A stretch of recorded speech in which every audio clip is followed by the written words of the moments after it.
ಯೇಸು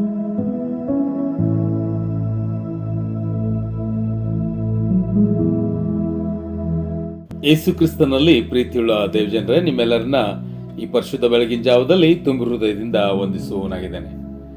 ನಾವು ಈ ವಾರವೆಲ್ಲ ವಿಶ್ವಾಸಿಯ ನಡವಳಿಕೆ ಈ ಭೂಮಿಯ ಮೇಲೆ ಹೇಗಿರಬೇಕೆಂಬುದಾಗಿ ನಾವು ಆಲೋಚನೆ ಮಾಡ್ತಾ ಇದ್ದೇವೆ. ಪ್ರೇರೆ, ನಮ್ಮ ನಡತೆಯನ್ನ ದೇವರು ಇಡೀ ಲೋಕಕ್ಕೆ, ಸೈತಾನನಿಗೆ ಅದನ್ನು ತೋರಿಸ್ಬೇಕೆಂದು, ಇವನ್ ದೇವದೂತರಿಗೂ ಸಹ ತೋರಿಸ್ಬೇಕೆಂದು ಬಹಳಷ್ಟು ಮನಸ್ಸುಳ್ಳವರಾಗಿದ್ದಾರೆ.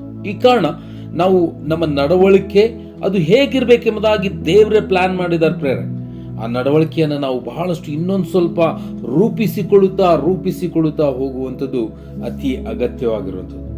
ಈ ಕಾರಣ ನಾವು ಹೇಗೆ ನಡೆಯಬೇಕೆಂಬುದಾಗಿ ದೇವರ ವಾಕ್ಯ ನಮಗೆ ಕರೆ ಕೊಡುತ್ತದೆ, ಪವಿತ್ರಾತ್ಮ ನಮಗೆ ಹೇಳಿಕೊಡ್ತಾರೆ. ಅದನ್ನು ನಾವು ಅವಲೋಕಿಸಿ, ಅವುಗಳನ್ನು ಆಲೋಚಿಸಿ, ನಮ್ಮ ಹೃದಯದಲ್ಲಿ ಇರಿಸಿ ಅವುಗಳಂತೆ ನಡೆಯುವುದು ಅತಿ ಅಗತ್ಯವಾಗಿರುವಂಥದ್ದು. ಮೊಟ್ಟ ಮೊದಲನೇದಾಗಿ ನಾವು ಎಫೆಸದವ್ರಿಗೆ ಬರೆದ ಪತ್ರಿಕೆ 5ನೇ ಅಧ್ಯಾಯದಲ್ಲಿ ಅಥವಾ 4ನೇ ಅಧ್ಯಾಯದ 32ನೇ ವಚನದಿಂದ ಒಂದು ಬಲವಾದ ವಿಷಯ ಅದನ್ನ ಹೇಳುವುದನ್ನು ನಾವು ನೋಡ್ಕೋತೀವಿ. ಅದೇನೆಂದ್ರೆ, ನಾವು ಕ್ರಿಸ್ತನಂತೆ ಕ್ಷಮಿಸುವವರಾಗಿರಬೇಕು ಎಂಬುದಾಗಿ. ಒಬ್ಬರಿಗೊಬ್ಬರು ಉಪಕಾರಿಗಳಾಗಿಯೂ ಕರುಣೆಯುಳ್ಳವರಾಗಿಯೂ ಕ್ಷಮಿಸುವವರಾಗಿಯೂ ಇರ್ರಿ. ದೇವರು ನಿಮ್ಮನ್ನ ಕ್ರಿಸ್ತನಲ್ಲಿ ಕ್ಷಮಿಸಿದನಲ್ಲ, ಆದ್ದರಿಂದ ದೇವರ ಪ್ರಿಯರಾದ ಮಕ್ಕಳಿಗೆ ತಕ್ಕ ಹಾಗೆ ಆತನನ್ನ ಅನುಸರಿಸುವವರಾಗಿರ್ರಿ. ಕ್ರಿಸ್ತ ನಿಮ್ಮನ್ನ ಪ್ರೀತಿಸಿ ನಮ್ಮೆಲ್ಲರಿಗೋಸ್ಕರ ತನ್ನನ್ನೇ ದೇವರಿಗೆ ಸುಗಂಧ ವಾಸನೆಯಾದ ಕಾಣಿಕೆಯಾಗಿ ಯಜ್ಞವಾಗಿ ಸಮರ್ಪಿಸಿಕೊಂಡ ಪ್ರಕಾರ ನೀವು ಪ್ರೀತಿಯಲ್ಲಿ ನಡೆದುಕೊಳ್ಳ್ರಿ. ಪ್ರಿಯರೇ, ನಮಗೆ ಒಂದು ಕರೆ, ನಾವು ಕ್ರಿಸ್ತನಂತೆ ಕ್ಷಮೆ ಉಳ್ಳಂತ ಮಕ್ಕಳಾಗಿರ್ಬೇಕು. ನನ್ನ ಪ್ರೇಯರ್ ಇದು ಮೊಟ್ಟ ಮೊದಲನೇದಾಗಿರುವಂತ ನಮ್ಮ ಕರೆ ಎಂಬುದಾಗಿ ನಾವು ನೋಡ್ಕೋತೇವೆ.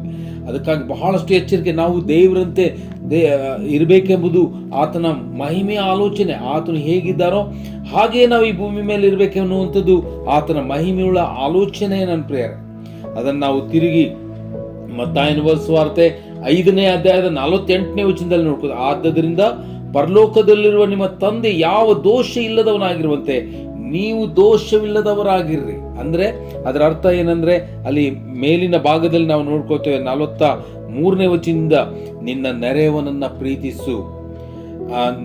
ಅಂದ್ರೆ ಪ್ರೀತಿಸು ಅನ್ನುವಾಗ ಅಲ್ಲಿ ಇನ್ನೊಂದು ಸ್ವಲ್ಪ ಆಳವಾಗಿ ಹೇಳುವುದೇನಂತಂದು ಹೇಳಿದ್ರೆ, ವೈರಿಗಳನ್ನ ಪ್ರೀತಿಸ್ರಿ, ನಿಮ್ಮನ್ನ ಶಪಿಸುವವರಿಗೋಸ್ಕರ ಆಶೀರ್ವಾದ ಮಾಡ್ರಿ ಮತ್ತು ನಿಮ್ಮನ್ನ ಬೈಯುವವರಿಗೋಸ್ಕರ ನೀವು ಪ್ರಾರ್ಥಿಸ್ರಿ. ಇವೆಲ್ಲ ವಿಷಯಗಳನ್ನ ಅಲ್ಲಿ ತಂದೆಯಾದ ದೇವರ ಒಂದು ಆಲೋಚನೆ, ಯೇಸುವಿನಂತ ಜೀವಿತ ನಮ್ಮ ಜೀವಿತವಾಗಿರ್ಬೇಕೆಂಬುದಾಗಿ ಇಲ್ಲಿ ಕರೆ ಕೊಡುವುದನ್ನು ನಾವು ನೋಡ್ಕೋತೇವೆ. ಪ್ರೇರೆ, ನಾವು ಇನ್ನೂ ಹೆಚ್ಚು ಆತನಂತೆ ನಡೆಯುವುದಕ್ಕಾಗಿ ನಮ್ಮಲ್ಲಿ ಆ ಒಂದು ಮಹಿಮೆಯ ಪ್ರಾರ್ಥನಾ ಜೀವಿತ, ಪ್ರೀತಿಸುವ ಗುಣ ಅದು ಅಗತ್ಯ ಎಂಬುದಾಗಿ ನಾವು ನೋಡಿಕೊಳ್ತೇವೆ. ಪ್ರೇರೆ, ಮತ್ತು ನಾವು ಲೂಕನ ಬರೆಸುವಾರ್ತೆ 6ನೇ ಅಧ್ಯಾಯದಲ್ಲಿ ಯೇಸು ನೇರವಾಗಿ ತಂದೆ ಕರುಣೆ ಉಳ್ಳವನಾಗಿರೋ ಪ್ರಕಾರ ನೀವು ಕರುಣೆ ಉಳ್ಳವರಾಗಿರ್ರಿ ಎಂಬುದಾಗಿ ನಮಗೆ ನೇರವಾಗಿ ಲೂಕನ ಬರೆಸುವಾರ್ತೆ 6ನೇ ಅಧ್ಯಾಯದ 36ನೇ ವಚನದಲ್ಲಿ ನಿಮ್ಮ ತಂದೆ ಕರುಣೆ ಉಳ್ಳವನಾಗಿರೋ ಪ್ರಕಾರವೇ ನೀವು ಕರುಣೆ ಉಳ್ಳವರಾಗಿರ್ರಿ. ಪ್ರೇಯರ್, ನಮ್ಮಲ್ಲಿ ಕರುಣೆ ತುಂಬಿ ಹಾಕಲ್ಪಟ್ಟಿರ್ಬೇಕು. ಎಷ್ಟೋ ದೇವ್ರ ಮಕ್ಕಳು ಈ ದಿವಸ ನಾಮಕ್ಕೆ ಮಾತ್ರ ಕ್ರೈಸ್ತರೆನಿಸಿಕೊಂಡಿರ್ತಾರೆ. ಅವರಲ್ಲಿ ಕರುಣೆ ಇರುವುದಿಲ್ಲ, ಮತ್ತೊಬ್ಬರನ್ನ ನೋಡುವಾಗ ಕರುಣೆ ಇರುವುದಿಲ್ಲ. ಪ್ರೇಯರ್, ಯೇಸು ನೇರವಾಗಿ ಅದಕ್ಕಾಗಿ ಒಂದು ದೃಷ್ಟಾಂತವನ್ನು ಕೊಟ್ಟರು.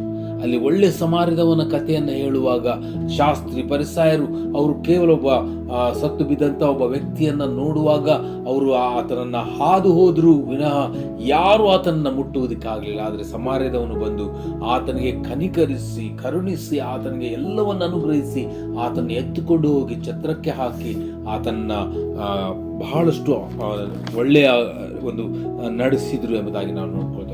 ಅದೇ ರೀತಿಯಲ್ಲಿ ನಮ್ಮ ಜೀವಿತ ಸಹ ಅನೇಕ ಸಾರಿ ಕರುಣೆ ಉಳ್ಳವರಾಗಿರದೇ ಇದ್ದಾಗ ಅನೇಕ ಜನರನ್ನ ನಾವು ನಾಶನಕ್ಕೆ ಒಯ್ತೇವೆ. ಈ ಕಾರಣ ಯೇಸು ನಮಗೆ ಕರೆ ಕೊಡುವುದು ಕರುಣೆ ಉಳ್ಳವರಾಗಿರ್ರಿ.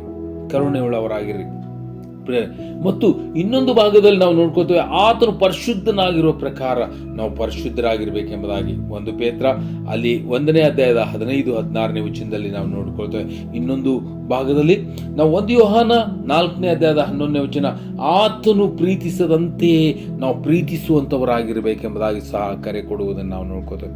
ಈ ಕಾರಣ ನಾವು ತಂದೆಯಂತೆ ನಡೆಯುತ್ತಾ ಇದ್ದೇವೋ, ಯೇಸುವಿನಂತೆ ನಡೀತಾ ಇದ್ದೇವೋ, ಪರಿಶುದ್ಧಾತ್ಮನ ಮಾರ್ಗದಲ್ಲಿ ನಡೀತಾ ಇದ್ದೇವೋ ಪರೀಕ್ಷೆ ಮಾಡಿಕೊಳ್ಳುವುದು ಅಗತ್ಯ. ಒಂದು ವೇಳೆ ನಾವು ಆ ರೀತಿಯಲ್ಲಿ ನಡೆಯದೇ ಹೋದರೆ ನಮ್ಮನ್ನು ನಾವು ನಷ್ಟಕ್ಕೆ ಗುರಿ ಮಾಡಿಕೊಳ್ತೇವೆ.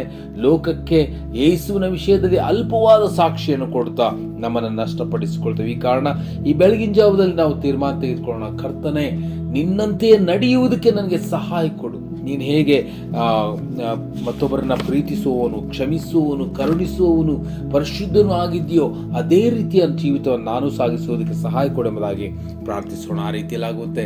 ಕರ್ತನು ನಿಮ್ಮನ್ನು ಆಶೀರ್ವದಿಸಲಿ. Thank you.